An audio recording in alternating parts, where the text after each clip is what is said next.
Hello student, welcome in Bishop Academy online classes. Today my topic is mechanism of the nucleophilic substitution reactions. We have already discussed about this topic in previous classes. Here I will discuss about the mechanism of the nucleophilic substitution reactions. The first, allylic and benzylic. Allylic and benzylic. Allylic and benzylic halide are less reactive. यहाँ कह सकते हैं allylic and benzylic halide are highly reactive. Less नहीं बोल रहे हैं, हम highly बोल रहे हैं. Less benzylic halide are highly reactive toward SN1 reaction. Allylic और बेंजालिक जो हैलाइड होते हैं वह हाईली रिएक्टिव होते हैं किधर? SN1 रिएक्शन के थ्रू. क्यों? Because the carbocation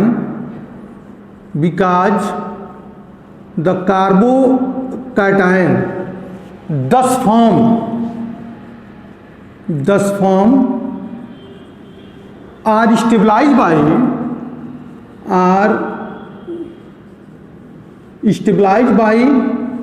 resonance.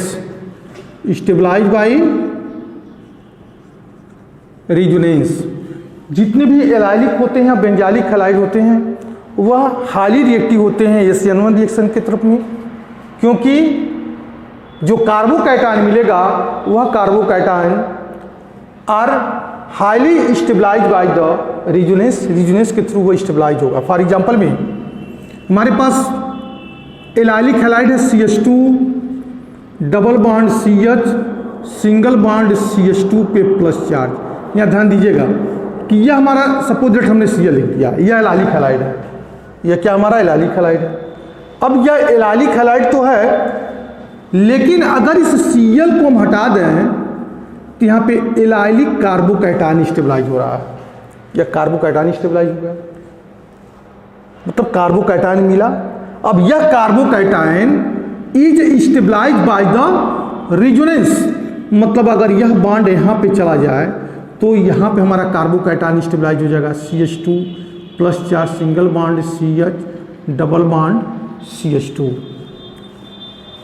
यह हमारा क्या था? एलाइलिक कार्बोकैटायन मिला. इसमें हैलोजन जोड़ देंगे तो एलाइलिक हैलाइड हो जाएगा. हैलोजन हटा दिया तो एलाइलिक हाइड्रोकार्बन कंपाउंड में यह कार्बन पॉजिटिव चार्ज दिखा रहा है और यह रिजोनेंस के प्रति अट्रैक्ट हो रहा है. तो हम कहेंगे कि अगर यह रिजोनेंस के प्रति अट्रैक्टिव है तो यह जब भी रिएक्शन दिखाएगा वो रिएक्शन क्या होगा? SN1 reaction. मतलब यह हाइड्रोकार्बन कंपाउंड SN1 रिएक्शन के प्रति मोर फेवरेबल होगा. ठीक ऐसे ही बेंजाइलिक हैलाइड की बात कर रहे हैं. हमारे पास बेंजीन का स्ट्रक्चर्स है, ये बेंजीन का स्ट्रक्चर्स है. यहाँ के इसके साइड चेयर के फॉर्म में हमने लगा दिया यहाँ पे CH2Cl. इसको बोलते हैं बेंजाइलिक हैलाइड. बेंजाइलिक हैलाइड है. बेंजाइलिक हैलाइड कब है? जब इसके साथ Cl जुड़ा हुआ है. Cl इसको हटा दें तो यह बेंजाइलिक हैलाइड नहीं रह गया है, बेंजाइलिक कार्बोकैटायन में आ जाएगा. किस में आ जाएगा? बेंजाइलिक कार्बोकैटायन में. CH2 अगर Cl हटा दें तो CH2 पे चार्ज हो जाएगा प्लस. CH2 पे चार्ज क्या हो जाएगा? Plus charge. अब इसका रिजोनेंस देखिए कैसे रिजोनेंस बन रहा है. इसका रिजोनेंस में यह बॉन्ड यहाँ पे ट्रांसफर हो जाएगा. जब यह बॉन्ड यहाँ पे ट्रांसफर होगा, ध्यान दीजिएगा कि यह बॉन्ड यहाँ पे ट्रांसफर होगा तो यहाँ पर हमारा कार्बोकैटायन बन जाएगा. तो कार्बोकैटायन बनेगा तो नेक्स्ट रिजोनेंस स्ट्रक्चर में कैसा स्ट्रक्चर बनेगा? CH2 और यहाँ पे प्लस चार्ज, यहाँ पे पहले से ही ऑलरेडी अल्टरनेट डबल बॉन्ड है. क्लियर है? अब देखिए यहाँ पे यह बॉन्ड यहाँ पे ट्रांसफर हो रहा है और यह बॉन्ड हमारा यहाँ पे ट्रांसफ़र होगा, तो कार्बोकैटायन हमको यहाँ मिल जाएगा। तो हो जाएगा यहाँ पे अगले वाले स्टेप में यहाँ पर हमको डबल बॉन्ड मिल गया। यहाँ ऑलरेडी पहले से CH2 है, ध्यान दीजिएगा, यहाँ पे पहले से CH2 क्योंकि डबल बॉन्ड इसमें बना रखा है। और यह बॉन्ड जब यहाँ पे ट्रांसफ़र होगा तो यहाँ पे हमारा डबल बॉन्ड हो जाएगा और कार्बोकैटायन हमारा यहाँ स्टेबलाइज हो जाएगा। क्लियर है? अब देखिए, अगर यह बॉन्ड पुनः यहाँ पे ट्रांसफ़र हो गया तो रिजल्ट हमको क्या मिलेगा? रिजल्ट मिलेगा कि जो साइड चेन CH2 है उस पर हमारा प्लस चार्ज आ जाएगा और एक बॉन्ड यहाँ हो जाएगा, एक बॉन्ड यहाँ हो जाएगा, एक बॉन्ड हमारा यहाँ हो जाएगा। तो हम कहेंगे कि allylic carbocation and benzylic carbocation both are stabilized by the resonance, so it's show the SN1 reaction. यहाँ so it is more favourable toward SN1 reaction. मतलब बोथ आर, यहाँ लिख सकते हैं कि both are stabilize, both are stabilize by the resonance, both are stabilized by the resonance, so it is more favorable, so it is more favorable toward, so it is more favorable toward SN, yes बड़ा होगा, N छोटा होगा और इसके side में जो 1 लिखेंगे वो भी बड़ा होगा, यस के बराबर होगा। मोर फेवरेबल टुवर्ड SN1 रिएक्शन। यह दोनों में रिजोनेंस चल रहा है और यह रिजोनेंस होने की वजह से ये मैक्सिमम SN1 रिएक्शन के तरफ मोर फेवरेबल होंगे। अगला टॉपिक इसमें आता है जिसके बारे में इसके पहले वाले वीडियो में हमने एक छोटा सा एक्सप्लेनेशन किया है, लेकिन फिर भी हम एक बार और एक्सप्लेनेशन यहाँ पे करना चाहते हैं ताकि जितना भी आप लोगों का जो कॉन्सेप्ट अनक्लियर है वो पूरी तरीके से जो है क्लियर में आ जाए और आप उसको समझ जाए। तो some basic concept, some basic concept about optical isomers.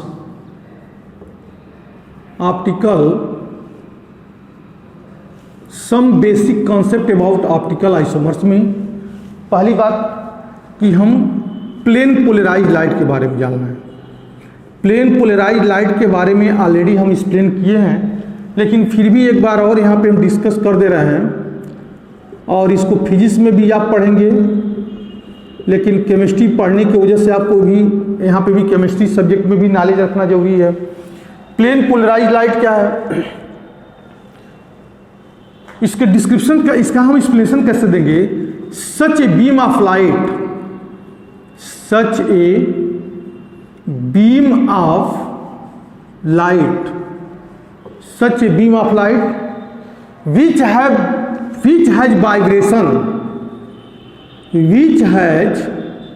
vibration,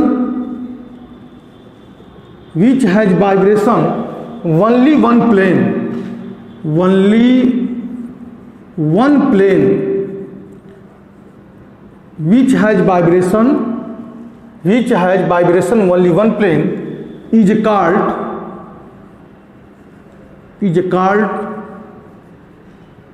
plane polarized light, is called plane polarized light।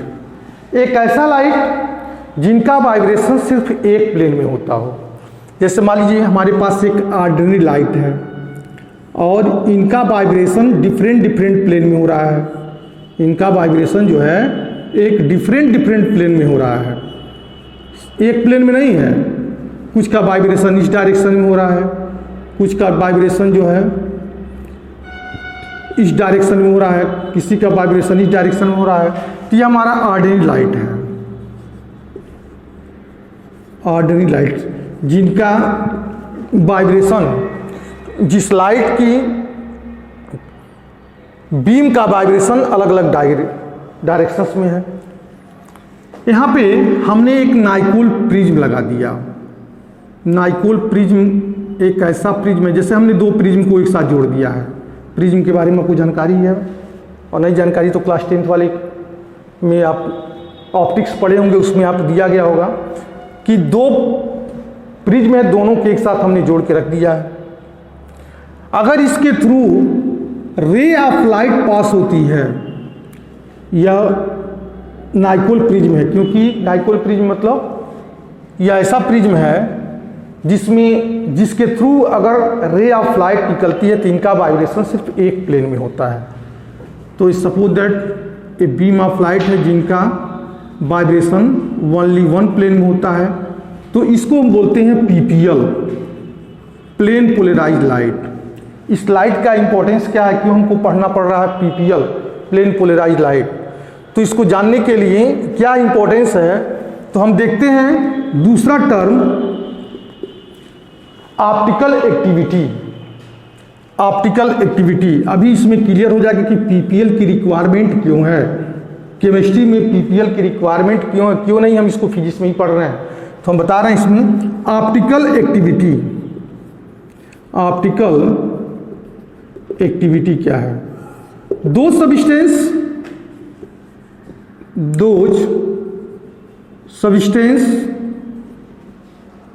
which can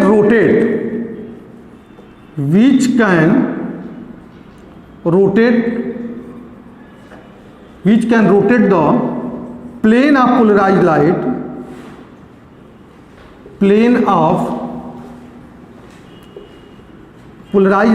which can rotate the plane of polarized light are called optical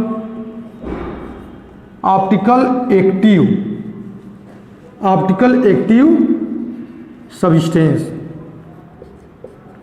are called optical active substance। ध्यान दीजिएगा कि PPL ordinary light consist of different type of wavelength.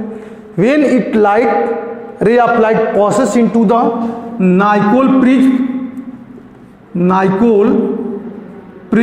मतलब दो prism को एक साथ जोड़ के रखा गया है, तो इट है वाइब्रेशंस ओनली वन प्लेन। इनका वाइब्रेशन क्या होता है, सिर्फ एक प्लेन में हो जाता है। तो इस टाइप के लाइट को हम बोलते हैं पीपीएल। लाइट के बारे में यहाँ पे ज़्यादा हम नहीं बोलेंगे क्योंकि ऑलरेडी फिजिक्स में है, तो फिजिक्स वाले सर आपको बताएंगे। लेकिन जो है इनका जो पाथ होता है, पाथ के बारे में आपको पता ही चलता है, इलेक्ट्रोमैग्नेटिक वेव है। इलेक्ट्रोमैग्नेटिक वेव मतलब कुछ इस टाइप से चलने वाला है, तो यह पीपीएल है। और इनका रोल केमिस्ट्री में बहुत इंपॉर्टेंट है, क्योंकि कुछ कंपाउंड्स ऐसे होते हैं जो प्लेन ऑफ पोलराइज्ड लाइट को घुमा सकते हैं। कुछ कंपाउंड्स ऐसे होते हैं, कुछ सर्टेन कंपाउंड ऐसे होते हैं जो पीपीएल, जो प्लेन ऑफ पोलराइज्ड लाइट को घुमा सकते हैं। ऐसे सब्सटेंस को हम ऑप्टिकल एक्टिव सब्सटेंस बोले। लिखे भी हैं कि दो substance which can rotate the plane of polarized light are called the optical active substance. ऐसे सब्सटेंस जो पीपीएल को घुमा सकते हैं, उस टाइप कंपाउंड को हम बोलते हैं ऑप्टिकल एक्टिव सब्सटेंस। और इस टाइप की प्रॉपर्टी को दो substance, the property of this substance which can rotate the plane of polarized light is called optical activity। Optical active substance क्या है, जो प्लेन ऑफ पोलराइज्ड लाइट को घुमा दे रहा है। और प्रॉपर्टी क्या है, ऑप्टिकल एक्टिविटी किसे बोलेंगे, कि इस टाइप की प्रॉपर्टी को रखने वाले कंपाउंड को हम बोलते हैं ऑप्टिकल एक्टिविटी। यानी द प्रॉपर्टी, यहाँ इसमें थोड़ा सा और इंक्लूड कर दें, क्लियरेंस आ जाएगा कि the property of the substance,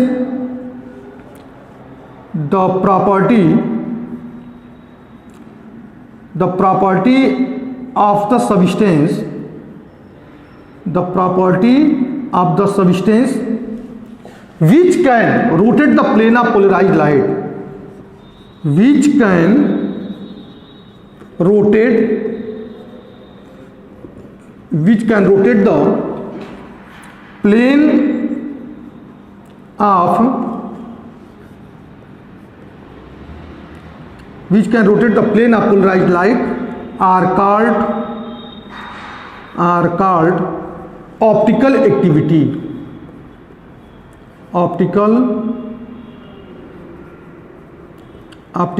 activity जो कंपाउंड इस टाइप की प्रॉपर्टी को रखते हैं, जो जिनका नेचर इस टाइप से होता है, जो प्लेन ऑफ पोलराइज्ड लाइट को घुमाने की प्रोसेस को रखते हैं, इस टाइप की प्रॉपर्टी को हम बोलते हैं ऑप्टिकल एक्टिविटी। जैसे हमारे पास एक कंपाउंड है, ज़्यादा एग्जाम्पल नहीं देंगे, वैसे तो कौन कंपाउंड को घुमा सकता है?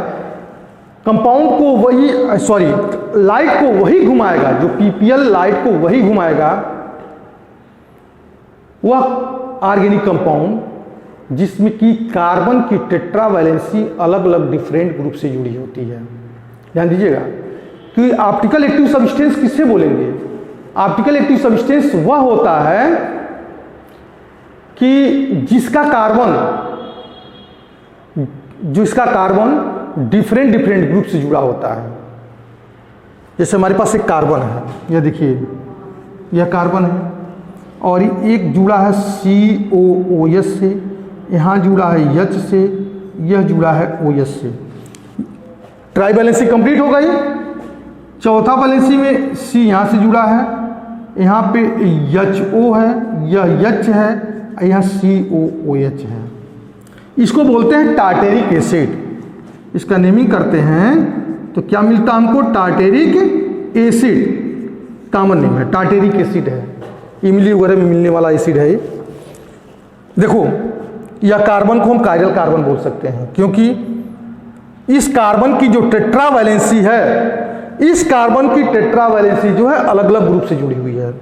एक साइड से COOH से जुड़ा है, दूसरे से OH से जुड़ा है, तीसरे से H से जुड़ा है। चौथी वैलेंसी को पूरे को इंक्लूड कर दो ना, चौथी वैलेंसी इस कार्बन की, यह पूरा टर्म आ जाएगा, पूरे टर्म को इंक्लूड कर देंगे। यह भी कार्बन हमारा कायरल कार्बन है। ये भी कार्बन जो है कायरल कार्बन क्यों है? क्योंकि इसके साथ एक हाइड्रोजन जुड़ा है, इसके साथ एक HO मतलब OH जुड़ा है, हाइड्रोक्सिल ग्रुप, और दूसरे COOH ग्रुप। चौथा यह पूरा टर्म आ जाएगा, यह पूरा टर्म हो जो है वो आ जाएगा। तो इसमें 2 कायरल कार्बन आ गए। कितने कायरल कार्बन आ गए? तो हम कहेंगे 2 कायरल कार्बन आ जाएंगे। तो यह इसके अंदर इसका मिरर इमेज क्या होगा? तो थोड़ा इसका मिरर इमेज देखिए। 2 कायरल कार्बन है तो हो जाएगा, ये अपनी जगह पे ही रहेगा, COOH, C, इस कार्बन का OH इधर आ जाएगा मिरर इमेज में, H, यहाँ पे C, H and OH, COOH। देखो, इस कंपाउंड का मिरर इमेज यह है और इसमें 2 कायरल कार्बन है। कितने कायरल कार्बन है? 2 कायरल कार्बन है। इसमें प्लेन ऑफ सिमेट्री कहीं भी नहीं है, दोनों में प्लेन ऑफ सिमेट्री कहीं लागू नहीं हो रही है। प्लेन ऑफ सिमेट्री कब लागू होती है? जब कार्बन के टेट्रावैलेंसी में कोई 2 ग्रुप एक सेम आ जाए, 3 ग्रुप सेम आ जाए, 4 ग्रुप सेम आ जाए, तो प्लेन ऑफ सिमेट्री वहां लागू हो रही है। लेकिन इसमें कहीं भी प्लेन ऑफ सिमेट्री लागू नहीं होगी, क्योंकि कार्बन की चारों वैलेंसी अलग अलग ग्रुप से जुड़ी हुई है। तो हम कहेंगे कि इस कंपाउंड का मिरर इमेज यह है। अगर यह लाइट को क्लॉकवाइज घुमाएगा, लाइट को मतलब प्लेन ऑफ पोलराइज्ड लाइट को, सब लाइट को नहीं, आर्डिनरी लाइट को नहीं, कि अगर इस कंपाउंड पे हम प्लेन ऑफ पोलराइज्ड लाइट रखते हैं, डालते हैं इस पे, तो अगर यह लाइट को क्लॉकवाइज घुमाएगा तो यह लाइट को किधर घुमाएगा? एंटी क्लॉकवाइज घुमाएगा। तो जो लाइट को क्लॉकवाइज घुमाता है, जो लाइट को क्लॉकवाइज घुमाता है उसको बोलते हैं डेस्टोरोटेटरी। अगर यह लाइट को क्लॉकवाइज घुमा रहा है toward the right hand side, घड़ी की सुई चलती है, देखे होंगे ना, राइट साइड से निकलती है, तो यह लाइट, अगर यह लाइट को क्लॉकवाइज घुमा रहा है तो इसके लिए एक वर्ड हम सेलेक्ट करते हैं डेस्टोरोटेटरी। स्पेलिंग देख लीजिएगा, हम पूरी तरीके से स्पेलिंग के बारे में सेटिस्फाई नहीं है, हो सकता है कि स्पेलिंग मिस्टेक हो तो थोड़ा तुम लोग सुधार कर लेना उसमें। डेस्टोरोटेटरी, और इसको एल्जेब्रिक साइन प्लस से रिप्रेजेंट करते हैं। और ऐसे ही अगर यह कंपाउंड लाइट को एंटी क्लॉकवाइज घुमाता है टुवर्ड लेफ्ट हैंड साइड तो इसको बोलते हैं लीवोरोटेटरी। लीवोरोटेटरी, और इसको रिप्रेजेंट करते हैं माइनस से, एल्जेब्रिक साइन माइनस से, इसको प्लस से। तो जो कायरल कार्बन होगा, हमने शुरू में बोला है कि एक ऐसा कार्बन जिसकी टेट्रा वैलेंसी अलग अलग ग्रुप से जुड़ी हुई हो, तो वह कार्बन हमारा कायरल कार्बन होगा। इसमें 2 कायरल कार्बन आ गए। इसमें कितने कार्बन आ गए? कायरल कार्बन 2 आ गए। अगर इसमें इसकी बात करते हैं, यहाँ पे हम जोड़ दें C2H5 जोड़ दें, यहाँ पे जोड़ दें Br, और यहाँ पे जो है सॉलिड डैश लाइक स्ट्रक्चर बना करके यहाँ पे जोड़ दें हम एक हाइड्रोजन, और यहाँ पे जो है प्लेन से पीछे की तरफ यहाँ पे हम D जोड़ दें, तो इसका मिरर इमेज कैसा होगा? अब देखो यहाँ पे यह कायरल कार्बन है, जिसमें इसमें कायरल कार्बन की क्वांटिटी 1 है। इसमें कायरल कार्बन की क्वांटिटी क्या है? 1 है। क्यों कायरल कार्बन है? क्योंकि यह अलग अलग ग्रुप के द्वारा जुड़ा हुआ है। यह कार्बन अलग अलग ग्रुप के द्वारा जुड़ा हुआ है, इसलिए कायरल कार्बन भी पढ़ते हैं, असिमेट्रिक कार्बन भी पढ़ते हैं, स्टीरियो सेंटर भी पढ़ते हैं। तो इसका मिरर इमेज अगर हम बनावें तो कैसा बनेगा? सपोज दैट इसका न्यूक्लियोफाइल से हमने रिएक्शन करा दिया। किसके द्वारा रिएक्शन करा दिया? HO के द्वारा रिएक्शन करा दिया। HO हमारा क्या न्यूक्लियोफाइल है, इस पे यह अटैक करेगा तो Br यहाँ से निकलेगा, ध्यान दीजिएगा। तो किधर जुड़ेगा कि यह हो जाएगा HO, या इसी को हम HO चाहे इस लिखो यहाँ पे, यह भी प्लेन पे आ जाएगा C2H5। अरे C2H5 पे तो C2H5 मिरर इमेज थोड़ा बनाएगा, H5C2 हो जाएगा। और यहाँ पे जो है हाइड्रोजन है, और यहाँ पे जो है हमारा H आ जाएगा। मतलब Br हटने के बाद ध्यान दीजिएगा, चाहे Br को हमने नहीं हटाया, Br को हमने नहीं हटाया, Br को हटा देंगे तो फिर हमको समझाना पड़ेगा टोटल SN2 का मैकेनिज्म। तो यहाँ पे Br, यहाँ पे भी हमने जोड़ दिया Br। तो इस टाइप का यह जो है इसका मिरर इमेज यह है, और इसको बोलते हैं इन्वर्जन ऑफ कॉन्फ़िगरेशन। इसका कॉन्फ़िगरेशन अगर हमको R मिलेगा कैलकुलेशन करने पे, तो इसका इन्वर्जन हमको S मिलेगा। कैलकुलेशन किया जाए तो अगर इसका सपोज दैट इसका इन्वर्जन, इसका configuration, sorry inversion of configuration मतलब रिलेटिव इन्वर्जन ऑफ कॉन्फ़िगरेशन, अगर इसका कॉन्फ़िगरेशन हमको R मिल रहा है कैलकुलेशन करने पे, तो इसका जो है हमको क्या मिलेगा?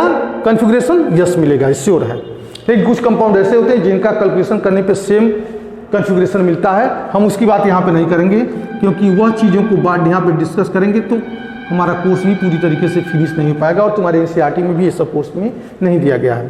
तो इसका कॉन्फ़िगरेशन अगर S मिला तो इसका कॉन्फ़िगरेशन R मिलेगा, इसका कॉन्फ़िगरेशन R मिला तो इसका कॉन्फ़िगरेशन S मिलेगा। दोनों क्या है? मिरर इमेज है, दोनों एक दूसरे के मिरर इमेज है। और इसमें कायरल कार्बन भी है, जिसको हम असिमेट्रिक कार्बन भी बोलते हैं, जिसको कायरल बोलते हैं। लेकिन ध्यान दीजिएगा कि अगर यहाँ पे D को हटा करके हमने H लिख दिया, यहाँ पे हमने D को हटा करके H लिख दिया, तो यह हमारा कायरल कार्बन नहीं होगा, यह एक कायरल हो जाएगा। क्योंकि कार्बन की 2 वैलेंसी सेम एटम के द्वारा जुड़ी है। यहाँ 2 हाइड्रोजन है, यहाँ भी 2 हाइड्रोजन है, यहाँ भी जो हमारे पास 2 हाइड्रोजन है, तो सेम ग्रुप हुआ कहते हैं हमारा एक कायरल कार्बन होगा। ठीक है, तो यह हो गया हमारा कायरल का डिफरेंस और एकायरल का डिफरेंस। और ऑप्टिकल एक्टिविटी, ऑप्टिकल एक्टिविटी क्या है? और ऑप्टिकल आइसोमर्स, इन दोनों एक दूसरे क्या है? आइसोमर्स हैं। क्योंकि अगर ये प्लस दिखा रहा है, मतलब लाइट को यह क्लॉकवाइज घुमा रहा है, तो लाइट को एंटी क्लॉकवाइज घुमा रहा है। और ये दोनों एक दूसरे के क्या बोले जाएंगे? इंस्यूमर्स भी बोले जाएंगे, ये आइसोमर भी है। इंस्यूमर्स में क्या होता है कि फिजिकल प्रॉपर्टी सेम होती है। इंस्यूमर्स में फिजिकल प्रॉपर्टी सेम होती है, जैसे melting point, boiling point, solubility, refractive index सबका एक समान होगा। लेकिन ऑप्टिकल रोटेशन अलग हो जाता है, क्योंकि एक लाइट को क्लॉकवाइज घुमाएगा, दूसरा लाइट को एंटी क्लॉकवाइज की तरफ घुमाएगा। क्लियर है? तो हमने सम बेसिक कॉन्सेप्ट में 2 चीज़ों के बारे में डिस्कस डीपली नहीं किया था इसके पहले वाली वीडियो में, प्लेन पोलराइज लाइट और ऑप्टिकल एक्टिविटी। कायरल आपको हमने पढ़ाया है, एक कायरल पढ़ाया है, रिटेंशन पढ़ाया है, रेस्टमाइजेशन पढ़ाया है। ठीक है, बाकी जितने भी टर्म आए थे सब पे हमने कुछ ना कुछ बोला है। उसको एक बार जाकर के आप बुक उठाइए, उसमें देखिए। अगर नहीं समझ में आता है कोई टॉपिक तो आप गूगल क्लासरूम में उसको जानने का प्रयास करिए हमसे। Okay, that's all.